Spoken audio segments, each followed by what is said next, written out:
nga bumanyi nti ekitundu kyaffe ekyokubiri ate tubaako engeri gye tukwasaganya embeera ebeera eriwo yonna ku bintu ebyenjawulo n'ebyo oba oliawo mukulu Tamale Mirundi yazze alabe mabega n'abiteeka mu buwandiike kiri ebyereketo commission nabyo nabiwandikako dda tebabadde babbiramu obululu ereketo commission babadde babbiramu ssente amakampuni gemuyita aga South Africa gawano ate mwana nga ababbi wano tebabala bwe baba nga babagambye president nagamba ti kampuni nekuba obululu ye Germany yamaze okubala naye Museveni ategedde ssente zemubba naki lwaki omuwakanya abantu bano bajozi tebamanyi bubbi waliwo omukazi nga bamuyita Nannono I think eventually yagenda mu kooti musango n'agusinga president yamugamba nti ku ddagala lya gavumenti ekako nti gavumenti of Uganda lirambe alimeddibira mu malwale nassali yaganda nagabaga nti musiru Museveni abala empeke za gavumenti buli mpeke mutwalo nambako kenda olukumi sirulamba nezibba nagamba omukazi do you have a teacher's payroll teriiwo tirwaki yetagisa billion kugikukumba how much money do we lose kati omanye nti abasomesa abo aba private teachers singa babulidde proposal ya president kati eyo kusako mwagenda okuteeka 2 billion bagimanyi do they have an umbrella organization bagimanyi oyinza n'okusanga nga bw'okolawo statistics nga zino bamu emitwalo 3 babbiremu nga balowooza ajja kyekkiriza akikubamu calculator nga tekisoboka kakati where do we get accurate information if these private teachers had an association oyinza okusanga nga bw'okola audit tigiri mitwalo 3 kubanga bakugambye amasomero ga gavumenti gonna secondary ne primary bali abasomesa emitwalo 15 kati abasomesa emitwalo 15 bagosi teachers bali mbameka ate basooka okufuna omusaala oyinza okusanga mukulu w'essomero nga tamanyi basomesa mu ssomero kubanga bagosi okimanyi nti mu education yomu musobola okuvaamu ssente nezijja ku akawunti yo oba $2 million ne bakubira essimu ne bagamba nti ssente zituziweereza mu butano jangu tuzigabane kakati ebibiri babatwala ku 150 kati ne basindika abakugu okuva mu education ne bajja nga balondoola bakuvunaana 2 bonga bamala dde okufuna ekyabwe kakati wano nga bakoze essala audit mu ministry ezo essala audit kuba kati mbuuza ti abapoliisi ba Uganda bwe tuba tulina emitwalo 7 ng'omusajja abatemako emitwalo 10 atalina kyabawa oyo alina ssente mmeka ate nno n'emitwalo 10 ogenze wala kuba oli ne bwaba abatema anti ssente siza mulundi gumu ne bwogamba nti buli mwezi ne bwogamba nti mutwalo gumu kwegamba obanga ofuna mutwalo gumu ku bantu mitwalo 7 buli mwezi nga ne luli ojja kuddamu omwezi ogujjo zibatemeko ziba ssente nyingi nnyo. President naye alibadde worried where does this money go because they can use it against you ezo ssente zibajja kuba poliisi emitwalo 10 ate nze abapoliisi abo naffe tujje twekaakemu naffe tubakambuwalire bwayi mwina riot police mwina riot gear mwina tear gas lwaki temulumba bakama bammwe ne banyonyola ssente ezo ochola afendo ocholanga baroiti bamyusiza bakambwadde bwe bati tear gas afumuuka afendo ochola pesa yetu yiko wapi ne febe bayimiriza mu kkubo venze ko bayimiriza twogere ku kasako kafe twogere ku kasako kafe bano bawulira banampulira zibi bana ababbi bawulira bano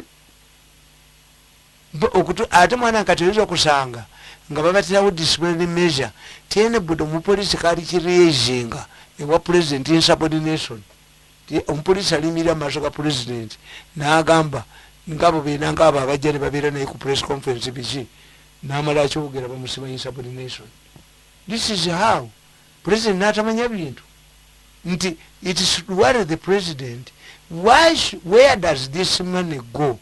Tax from president akitegeere nti wazalendo ye largest sako mu Uganda oba mu East Africa it dwarfs even banks maje kakati obange ya maje nene nnyo who takes this man and what is a police esalika ne bw'olizoogerako tebeeyeenya okujakunga abasajja abo nabo bavuddemu ne bava ku byafu okutukuba tiya gaasi ne bagenda ewa pemasta nga nebonga bali mu kaluvindi bwe bati pesa yako yetu yiko wapi nze sikyaddamu boogerera soogerera banafu abasirikale tebabakuma mu muliro ani abakubye mu gwe apana bakubye mu muliro bagaba bino balumbe basooke bave ku bino basooke bagende babuuze ensibi zaabwe department fetuva mu fire fetuvaawa. Yes, what does this circle mean? Is it a circle? Is it a national security fund? Is it a war? That's not incitement. Ask for your rights. Neka kati fetimu tunayogera kubaka kati bo babazi bebimwe babagamba bw'okiraising insubordination naye nze nkugamba nti byempulira nti indiscipline eri mu poliisi okuba tiyagasi mune tiyagasi kati bamulya ku percentage amufumudde afunako politician alese crowd ne bagikuba mu tiyagasi afunako sente so kakati tulagawo brutality nti nsambya barracks terimu masanyaze n'amazzi kakati goyinzo kakati bo abasirikale abo bakazi can they afford kutia ya amanda no therefore bwetuba tetubayambye si incitement bwetuba tetubayambye naffe tetuyambibwa nti kulowooza local defense lwaki eno nikusokola local defense awulyako aladisi ayembesa local defense not at all. Why? Basokolanga ne bagabana ne bakwata bodaboda z'abaana 10 namanya nti 10 million naladisi naalyako. It took the president and we the risk takers to say no. Local defense ebonyabonya abantu naye nga wonna aladisi abadde defending. Kakati nekitubagamba nti n'abapoliisi bano muzeeyi abawulirize nti ababuuze bakama baabwe eno saako national security fund where does it come? Sente zammwe ziragawe emitwalo 10 ayinza okusanga ezimulwanyisa mweziva. It's not incitement. Me I don't incite. Me I give era nabano bamafia bakuga nti Mirundi is not easy to fight. Why? Mirundi gives you a solution. Tell these people mubagambe nti we have a national security fund gundi bo retiring kati many of these people senior police officers have retired. Did they benefit from it? Is it a retirement package? Is it when kubanga nakyo omuntu okugamba nti odidde mu building society notekamu sente za school fees? Is not sikituufu. Mwataddewo sente za kuzimba katuleke bwa Kiseka. Kakati ategwa otugamba ti abasajja kale mugambe abeko twatekamu sente zange kalonda sino sente za school fees. Hapana, sente za school fees wenza ziteka mu kuzimba wa Kiseka. This is a different issue. Sente za school fees zino kubeera mu saako egamba nti bw'oterekamu abaana babadda mu ssomero tuzikuddiza n'amagoba. Then I can understand. Neto nza kungamba nga nakapande obupande kula tulini oba ku toilet zino flash toilet akaliko omukazi togenda mune bakaba empute kati go bagamba batya this is a housing finance ate n'ogamba nti atina taddemu sente za school fees. This is a sako sente zitola bwetoloozi bwezi sako sente zaba memba zibeera mu bo okujjawo ng'era bebasazeewo ne bagamba okujjawo nga bebasazeewo ne bagamba katuzimbemu ekizimbe tunakijjangamu renti tuwola netukola anti kakati saako etambulira ku bintu bibiri okujjako ng'ogamba nti nabalanga omulundi gwange gukorespondinga n'abaana okudda mu ssomero. Bwe nabala corresponding n'abaana okudda mu ssomero nga lubanampe zange then you have a point. Naye toyinza kuddira saako n'ogamba nataddemu sente za school fees. No, that's something else. Saako etambulira ku bintu bibiri okusevinga kwe kutereka n'okwewola. Mutereka sente mweke nnyini ne muzikola ki ne muzeewola. Kakati toyinza kanti sente zange eza school fees nseka mu saako gamba saako yebanja ggwe ti abaana baali badda mu ssomero twakola ki twakuwola. Naye toyinza kanti saako abasaako tebalina ekibatuyambye wana abaana baffe babadde badda mu ssomero okujjawo nga gwogamba looni gyengenda okujja mu saako yange baginyimye ate mbadde njagala kusasulako fees. Naye balaba nga balina kutibwa gwegendayo weewole ozitwale mu fees naye ngero ojja zisasula. Abantu baganda bange bansanga nnyo abapoliisi abo wani bagamba nali egendye mukono nedowooza baagala kukwata biki nti muzeeyi tuzze otwogerereko naye nange njogedde n'enkoma. Kakati ekisigalidde mwe bibinja byammwe oba trafiki obaani mukola appointment mu masaka mu amatuufu nze nja kusigala ngakyogerako ne bwe nalaba president njamugamba nti naye problemu ya saaka eno abasajja abo batukuba emiggo bakuba tiyagaasa nenesesalire balabika balina kyebabanja omanya omuntu alina kyabanja omanya abazanyi gundi bwe yagenda ono owamaniu bamwitanga Ferguson bwe yagenda bateeka yatuuka nokukaba nga beyawula bweyabuzi balina kyebabanja abagoma bwe balina kyebabanja abagoma mukimanyi abagoma beddi kasita bakubanga engoma nenkeera ne bakuba ngaekyalo kitegeera nti babasasudde yes omugoma kasita olabanga omuntu oba musambi wa mupiira ye akikolera ku tiimu ye mugenda okulaba yeyawudde ngaabanigeria mukuyiwa omupiira baita bakuzanya abanigeria ne world cup baguyiwa kasita babawa sente baguyiwa nolabira eddanga nigeria ebadde egenda ku kwota nebaguyiwa kuba babamye sente Ghanaians do it kati abazanyi bomupiira bonna babikola ti if you don't give us money fe tetujja kgenda mugundi kakati gundi kumaaso gundi eno commitment y'abantu fe abakyakola ebintu ebitaliimu sente nga tetukolera sente twasigadde batono kubanga omupoliisi ono ne uniform ye mwabateekamu ba university omusajja wa university amanyi nasale esomesa neetasomesa okimanyi ekyo omwami bani nti amanyi quality education bebuuza nga batudde omwana we asomerawo abo bano bawala batobanyirira abali mu traffic abali luddawa ne basiba obubina ne mbateeka mu mawulire ne mbawaana kakati ebizigo ebigenda mu nviirize bya sente mmeka ate nga naye abyagala teri muntu gwogamba ye tayagala kulabika bulungi nga yasoma tekiriiyo lwaki uniform ez'empale zebaagala ezibiteteyi tebazaagala naye ayagala yeyagalireko mu kintu kyeyasoma ne bwaba kyova olaba nze nagamba abantu omanyi abantu bagenda nokola graduation wamala okola graduation omwana omuwala amaze okugraduatinga ogenda okulaba batandika okwata obuzindalo okwogera kati nno kino kiwedde kakati tulinda kiddako kakati nno nze nagamba ku mwana owange bwe nakwatira fiizi ne muweerera nga njagala naye atuleko mu ntebe webale nnyo yeyagalireko mu mulimu gwe yasoma tojja mugamba nti nno ekisigadde kati mu bulamu bwe kufumbirwa bwe bamubuuza nti ate kati waliwo bakola investment naga nti ye nga atunda bawala kubanga okufumbirwa kintu kya butonde kijja kujja oba okyagala oba tokola ki mu kiseera kyakyo naye toyinza gamba mwana wa muntu amumaliddemu sente ze zonna mu immediately kakati ekyo kyokka kyekigowulira otya ku mukazi gwe wawasizza babawoye ku lwakutaano muba mutudde awo ku sande omukazi naga nti haji kozi etalaka baligaba batya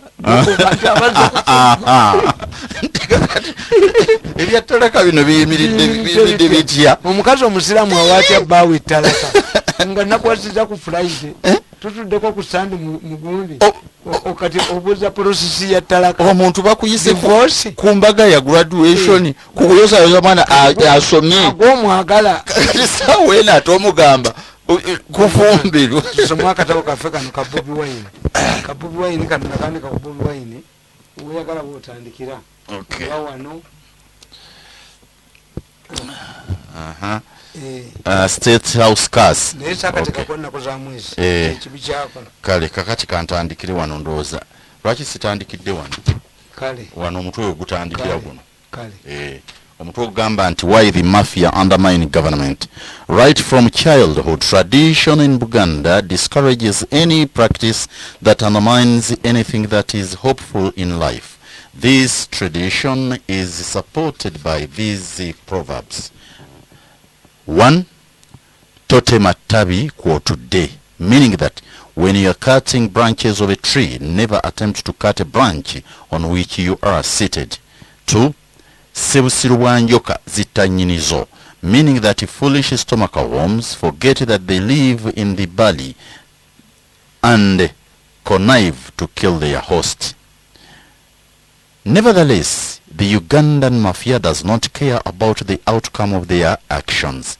They do not care about the future of the NRM government, thinking that Museveni cannot lose power to anyone outside their group. They also believe that Museveni is a political liability to their wealthy and survival, hoping that if he goes and one of them takes over power, they will be able to keep with their ill-gotten wealthy. Interestingly, Museveni believes that we serve him because we are given a salary, a government vehicle, and an office. This is why when people are humiliated, he transfers them from important offices and assigns them peripheral roles. I think this is a wrong policy. How do you expect a committed service from a person who has been humiliated? Much as they may not cross to the opposition, they can never trust the president again. Finally, let me give my submission on the prevailing discussion on whether the state is harassing Bobi Wine and pampering Baby Cool. Fortunately, I recently met these two young men and gave them brotherly counsel. Under the prevailing circumstances, both Baby Cool and Bobi Wine have played their cards very well. From the recent meeting between Baby Cool and Bobi Wine, the former has achieved the following. 1.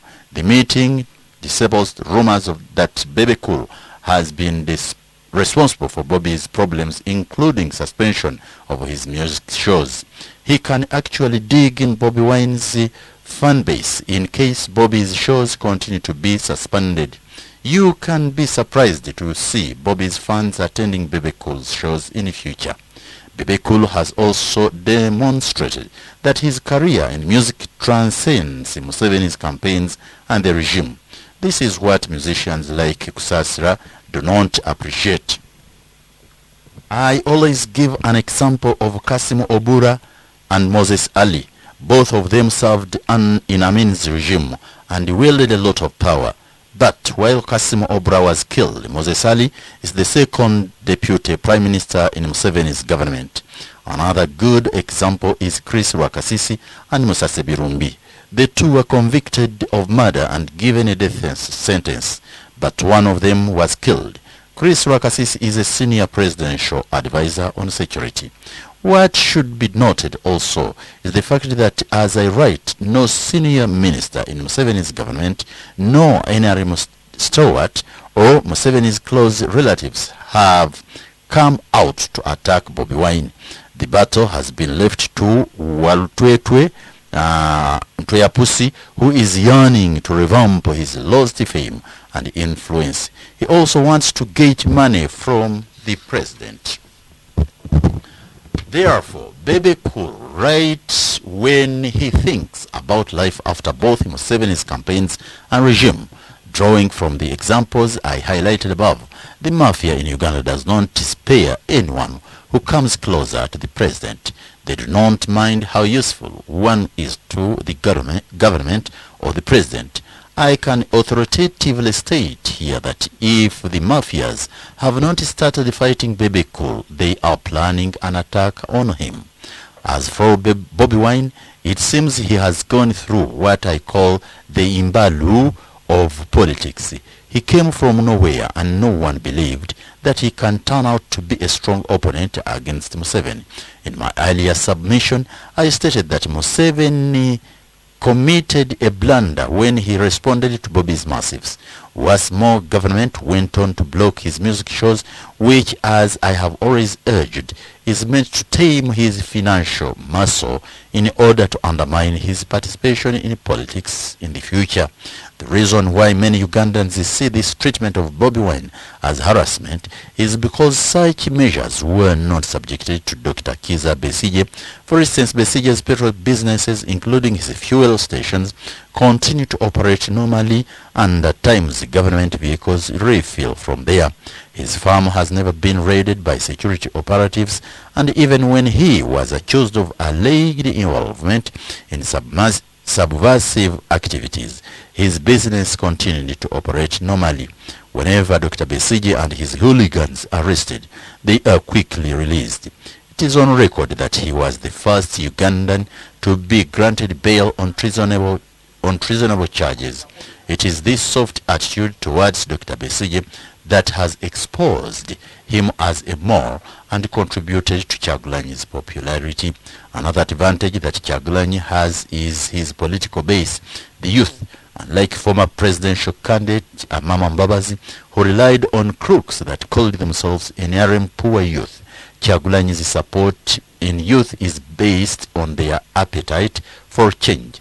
It later turned out that the NRM poor youth were looking for money, and the moment they failed to get it, they all returned to Museveni with Amama's valuable information. In Kyagulanyi's case, the youth massively attended his musical shows and not only attending but ready to pay entrance fees, unlike Amama's poor youth. Secondly, Bobi Wine has come at a time when a new political dispensation in the region is taking shape.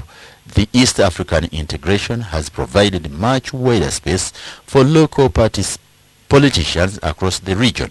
In the past, this practice could easily be regarded as subversion or interference in matters of politics of another country. This new dispensation favors Bobi Wine in that he can sell his music across borders and get money. Bobi Wine may not also need to engage in vigorous campaigns since the majority of youth in the country are yearning for change. However, this unusual support puts his political career in a precarious situation since he risks losing all the support he has once he drops his presidential ambitions. He has enjoyed all this regional and international hype due to some avoidable mistakes committed by Museveni's government. More so, Uganda's violent history is characterized by a dented human rights record, which worsened during the days of Idi Amin. The 32-year government of Yoweri Museveni has made several reforms. The international recognition that Uganda has achieved benefits Bobi Wine since he is seen as a young man who has stood out to challenge Museveni's 33-year rule. Bobi Wine's ambitions have been further boosted by NRM's poor record in fighting corruption. Ironically, most of the money is stolen by the mafia who do not care about Museveni's fall. One wonders how a committed person like Nachove can be fought. What the mafias forget is that the population, especially the people that have been humiliated, are itching to pounce on them once Museveni leaves power. Finally, Bobi Wine is also supported by opportunistic forces including Mengo. They strongly believe that by supporting Bobi Wine, Museveni will give them more concessions and bags of money. Their reasoning is partly correct because what Museveni has given Mengo is already enshrined in the constitution, but they know that their influence to determine the outcome of a presidential election is this small. Therefore, if a new president comes in, they will have an opportunity to negotiate new concessions. Mengo organizes music shows called Nkuka, which attracts majority youth and badly needs Bobi Wine's funds for monetary reasons. It follows, therefore, that it is always in the interests of Mengo to keep their position vague during elections, and in case the opposition loses the election, they support Museveni. On their part, the Catholic Church was humiliated by Mbabazi's dismal performance in the 2016 elections. They had hope in him, and it must be recalled that they had appointed him to chair the organizing committee in preparations for the Pope's visit to Uganda. It became a custom during church sermons at Lubaga to ask Museveni to name Mbabazi as his successor in order to embarrass secondly a fellow Catholic. Finally, I have heard some commentators discussing Bobi's relationship with the Bazungu. What I know is that Ugandans hate foreign interference for two main reasons. Number one, when Ugandans were being killed wantonly during the 1970s and 80s, no foreign country intervened to stop the killings. In fact, while the killings were going on in Uganda, UK, North Korea and Tanzania were busy conducting military training sessions with UNLA government soldiers. 2 2. When the Tanzania soldiers overthrew Idi Amin and occupied the country, they unleashed terror on Ugandans. They raped women, plundered homesteads, stealing radio cassettes, wrist watches and money. This explains why, by the time they left, a hated lot, and Ugandans had a sigh of relief at the departure of Tanzanian soldiers. Therefore, any serious politicians coming to replace Museveni, given Uganda's role in the international arena, must be first studied and endorsed by Ugandans, not foreigners. During the Obote II government, the then British Prime Minister Margaret Thatcher gave overwhelming support to Obote. She made a popular statement alleging that Uganda needed an experienced leader and therefore Milton Obote should be given a second chance. There was also an official directive to all British airports that rebel leader Yoweri Museveni should be apprehended on sight if he ever stepped in UK. Despite all this, Museveni was smuggled into Britain in 1984, where he spent more than 6 months away from the battlefield. That is when reports circulated that he had abandoned the war and fled into exile. Therefore, when America and other Western countries invite Bobi Wine, it gives him more credibility and support. Why should anyone say it is useless when Bobi Wine is invited, but when Besigye gets such an invitation, it is hailed as a huge achievement? To answer the question if government is harassing Bobi Wine or not, in my opinion, I say no. This is how political opponents are treated. Let's see what happened in 1996 when Paul Kawanga Ssemwogerere challenged Yoweri Museveni in an election after working with the government for 9 years. He survived what appeared to be a stage-managed road accident, and 2 occupants of the vehicle he was traveling in died on spot. Amazingly, the military lorry which caused the accident and which had allegedly been grounded at this point with a mechanical condition for some time sped off at a terrific speed. In another incident, Ssemwogerere fell into a hostile mob on his way to Kasese. The mob blocked his way, demanding to greet their party boss. It turned out that this was an ambush and he was saved by police. On arrival, he was denied accommodation in a very good hotel in the area, and he was booked in a house still under construction, which was also raided that night by an angry mob. Yoweri Museveni himself was detained at a bogus roadblock for several hours while he was still the vice chairman of the ruling military commission which had overthrown Godfrey Lukongwa Binaisa. In Burundi, Michael Ndadaye was given a period of only 1 month to campaign for elections when he had just returned from exile. Let me conclude my submission with 3 more examples. When you see a soldier recruits undergoing training, you can get an impression that they are being harassed. This is not harassment, but they are being prepared for battle. Think about boxing. A boxer has to go through vigorous training in order to win the fight. It is not harassment, but an initiation process to prepare one for the worst. Therefore, Bobi Wine is not being harassed, but he is going through what other people who took the same path have gone through. Kuchenda katonyeze mnana. Akati? Akatabo kangako nakawandiko mpandika ebintu independently. To challenge kubanza siri mu intelligence sirudawa naye nkubuulira kali akataba akasooka nakawandika nti is it a revolution nembabulira nembagamba nti obuzibu bwonna bwe buva mafia kulowooza nti ejja kuli mafia ina problems bbiri ku Museveni. 1, mafia eyagala okweraga nti eri relevant ku Museveni nti eyina kyekola agirekewo. Kakati nti process atekola damage nti ereeta Bobi Wine emuliremu ate sente kati Bobi Wine yalema yewaggula. Bobi Wine nabagamba tinatulya Bobi Wine oyo nga ngenze okunoonya akalulu nenjogera Kadaala bwe navaayo abantu bambulira Bobi Wine mukyala Njuba n'amuwagira ne bagenda ewa mukyala Njuba ne bajjayo muwala we kati yafa nemugaa nti agenda kwesimbawo abenaalemu ate ne batamusimbawo kubanga ndowooza bakiriolayzinga oluvannyuma ti ono omusajja alina okwesimbawo kubanga mwenaalemu bwebaba tebakugjeemu lwa academic papers oddayo ekyo no nakyo kikyamu kuba singa baali balina chance eteekayo muwala wanje basanga tebaali tukubye bwe batyo ono gundi baali bamukyaye nnyo Sitenda Ssebalu era nga naye yennyini akimanyi kuba nalabanga Sitenda Ssebalu n'agamba mukazi we nti fukamira twegayire abalunzi nze mutani wa Yohana me to kneel for a vote mpozi ng'ongamba n'opposi kyoyagala kikuseeza bona omukyala akyenje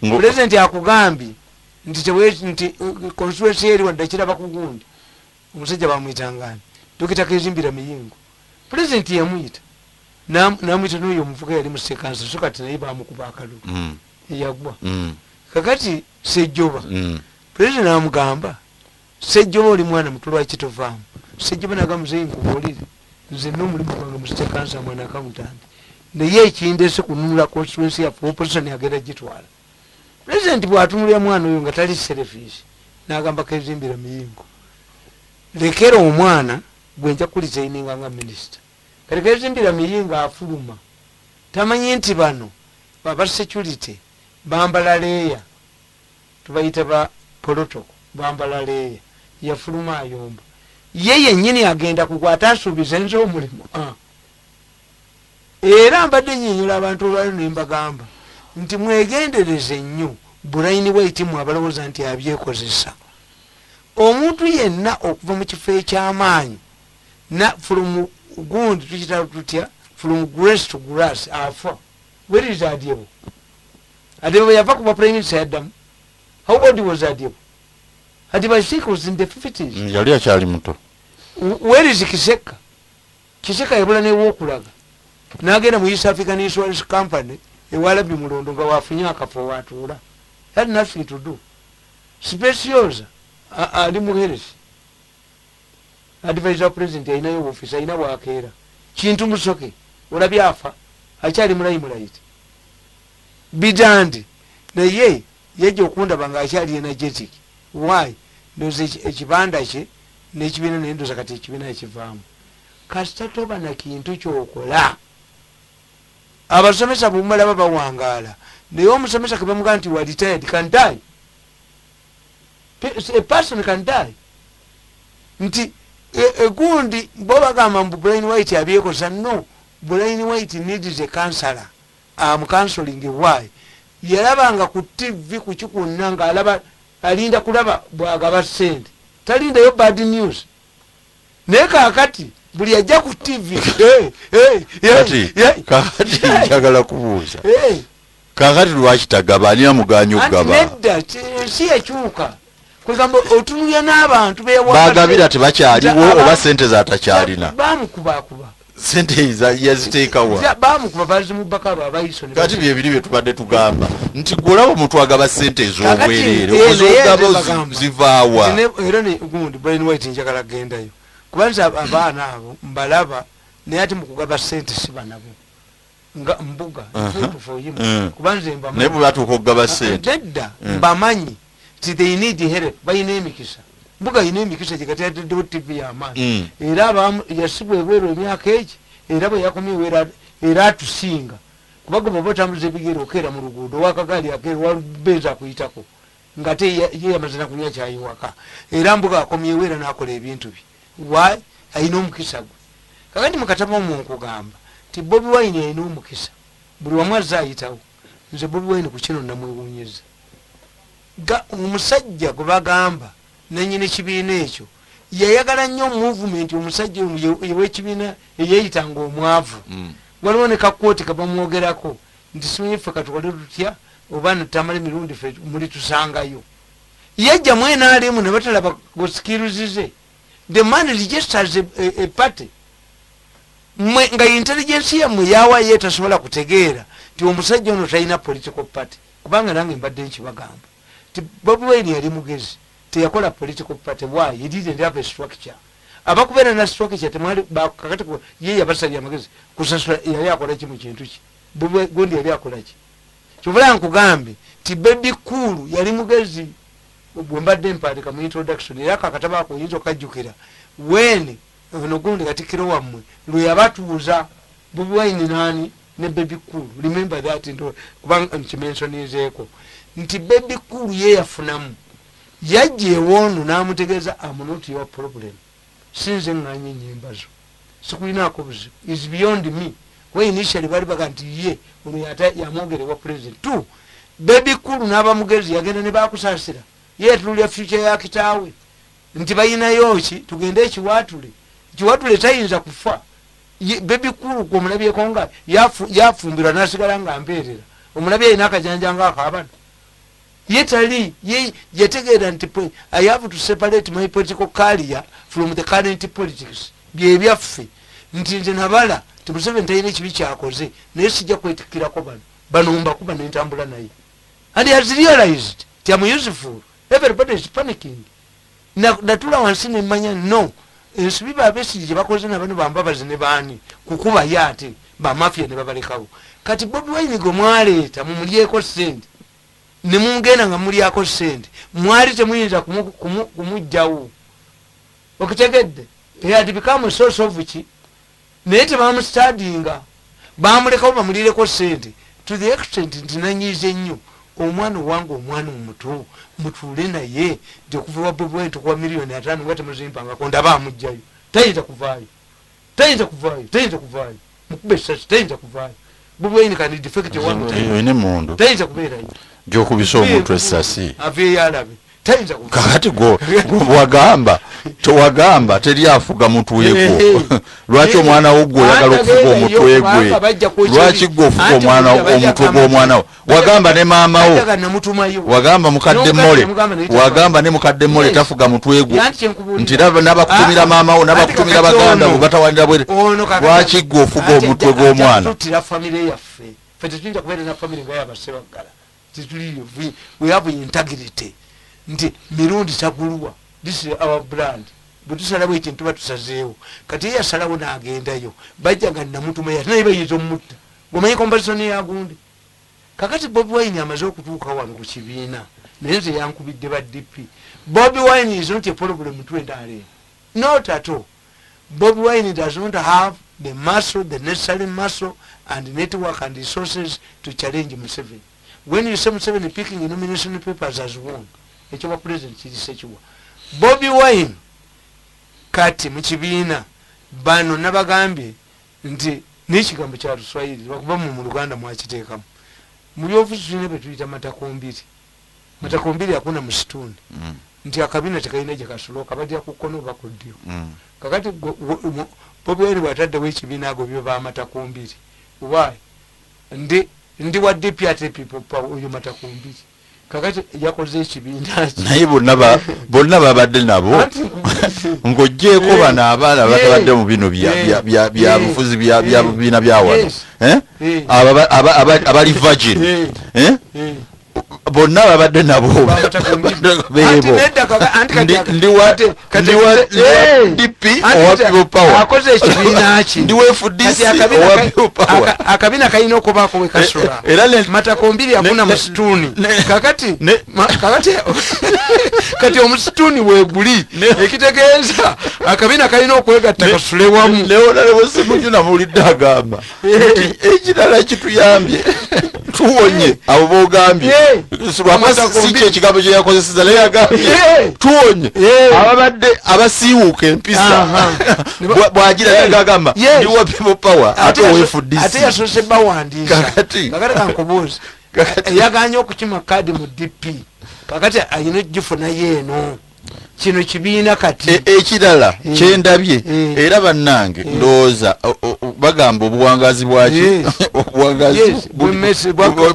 bwemmesi bugiriisa balya kapa ekirala kyendabye kakati olulimi ekibiina ky'NRM lwekyali kyogera nga kifunye obuzibu ne ba MP bayita ba rebel MP okuvira ddala byatandika paka mu makooti kati ne bano lwelulimi lweboogera nabo lweboogera kuba bakirabye tosobola kubeera nga tolina wooli ng'oŋŋamba oli wange naye ate ng'oli eri kyenkugambye nti Bobi Wine naye kakati agenda okukitegeera nti barebo MPs tebayamba ng'ayina pate omukazi anyuma ayendera wa munno naye gwe toyagala ayendere buwo ekyokubiri obuwangazi bw'emmese Mao ebigambo byeyayogera emabegaawo yagamba tosobola kubeera tetusobola kuba na muntu nga kungulu mumyufu munda waki era n'agamba ffe tetugaana buganyi Bobi Wine naye ekikulu kiri nti tuyina naffe ekibiina tulina ozimba ekibiina ekyaffe tetujja genda na mbuyaga si ye Mao kakati olwaleero Mao ndozaleka kugamba mu butabo bwo nti the future waliwo n'abantu abamu bannabya ofiisi benda bakati nga ba Mao nti future ebiddawo bye bibejjeereza abo bano baali tebamanyi nti Bobi Wine ayagala kibiina ate kindabikira Bobi Wine ekibiina kino baakite okulangirira yadde tannatuuka kirabika ekibiina baakiguddemu aba intelligence n'akijjayo mangu nga bwe bagamba nti gundi ono tumukunde si yoyo gwe nali mmanyi ono yalina ekimugoba nona ate alina ekimugoba kakati nkubuulira nti matakumbiri akuna musituuni kati omusituuni kati akabina kalina okumanya gye bakabalira tulina okufuna akabina akatali kabajjo oba kukono oba kadyo matakumbiri akuna musituuni kati alina okuba n'omusituuni buli muntu yenna alina okuba n'enkondo esebo n'ebipande ogenda okulaba kipande kuliko green kuliko red kuliko enkumbi kuliko kano bakayita chairman Nyanzi buru tukigale nojayo fayiro form mu people power nga tolina sente gyowaddeyo yabateze kati kategeere ababadde bazzo mubba abatagala pati ekyokubiri ndi nabagamba nti if we want to solve a problem politics alinga bulwadde nti kati fenna tulinda vaccine the solution will be vaccine mu byobufuzi bwoba totegedde muntu maanyige tusobola mulwanyisa abantu b'opposition Museveni abalemerwa kintu ogategeera n'ogakkiriza omanyi waliwo okutegeera nobeera mu dinayo naye bwokkiriza kubanga lwosobola okunoonya strategy nti omusajja ono wano watusingira tukoze tutya nti Museveni ekizibu nnyo omuwangula mu kalulu kubanga nti ye nabagamba nti Museveni ye yabulwa mpapula z'amawulire nakinga n'ababbe babe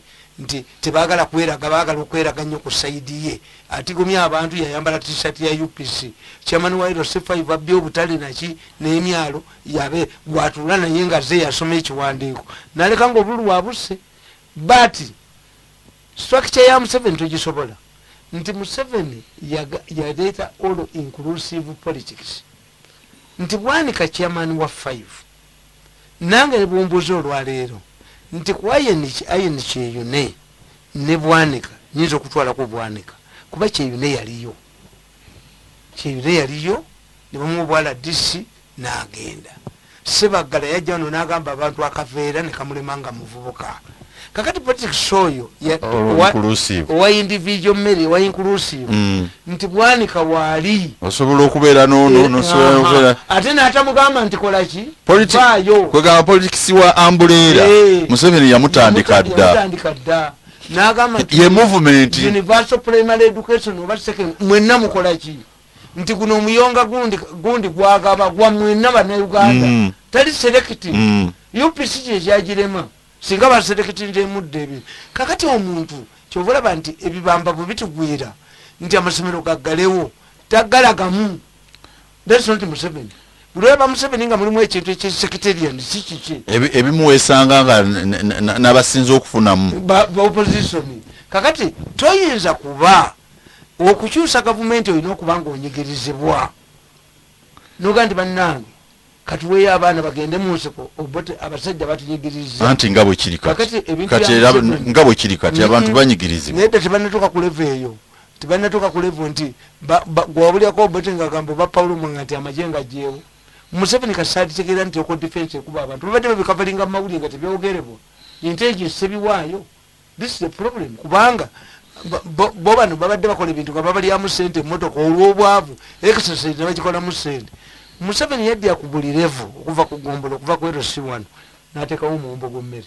Walaba akaluka RC1 ne bajjayo benzi ne bajjayo emmotoka ez'amaanyi ne bajjayo n'ebipande ebyebbeeyi. Kati muva olwanira musito gw'ennyama. Kakati oyo naye waalamulira. Buli omu alina waalwanira. Buli omu alina waalwanira ne chairman wa 5 Bwanika. Nono omuloodi naye waali takkiriziganya naye naye omuloodi akola ki? Nabira bw'avaayo n'amukanga agagamba tojja wano tukwatawo. Eyo system wagijjawa. Buli omu kyanywezezza tayagala kita. Eyo system wagijjawa eriisa buli muntu.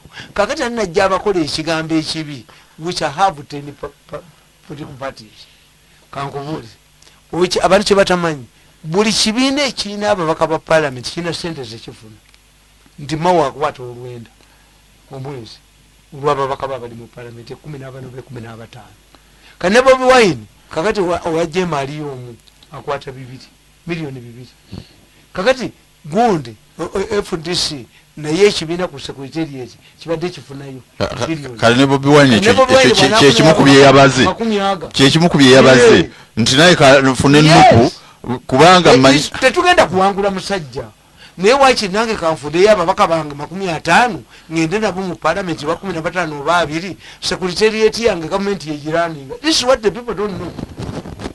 Political Parties Act yayamba nnyo ebibiina by'obufuzi nti buli kibiina ekiri mu parliament kirina sente zekikola ki zekijjayo buli mwezi. Ekitebe kya DP bali bagenda kukizimba ku Jinja Road wali Ben Kiwanuka nga yakibagulidde abagulidde poloti bagitunda. Semwogere naga ndigenda kuteekawo ekitebe kya DP kya mulema mawe yakitaddewo. Why? Deducting this money zebamuleetera olwenda kati nawano ku kitebe kye asobola okuteekawo abeera n'ateekawo ne kasoda. Why? Miliyoni zino olwenda ezimuleeterwa mu kibiina nga zivaawa. Naye nabadde neebuuza kakati gwe eyo system oyinza ogirwanyisa. Naye nabadde neebuuza nti omuntu ayagala okusajja ayagala abaana ate owasa mukazi mugumba. Omukazi ayagala okuzaala abaana ate ofumbirwa musajja yatomerwa ndiga. Tamale katukome wano. Kati bamatako 2 gundi amazo bakuba. Matako 2 yakuna msituni kati matako 2 yenadduka buddusi basize. Webale nnyo bale ddala Tamale. Paka lwetuddamu okuwuliziganya munanga awuliriza katukome wano tugende ate mu kidda.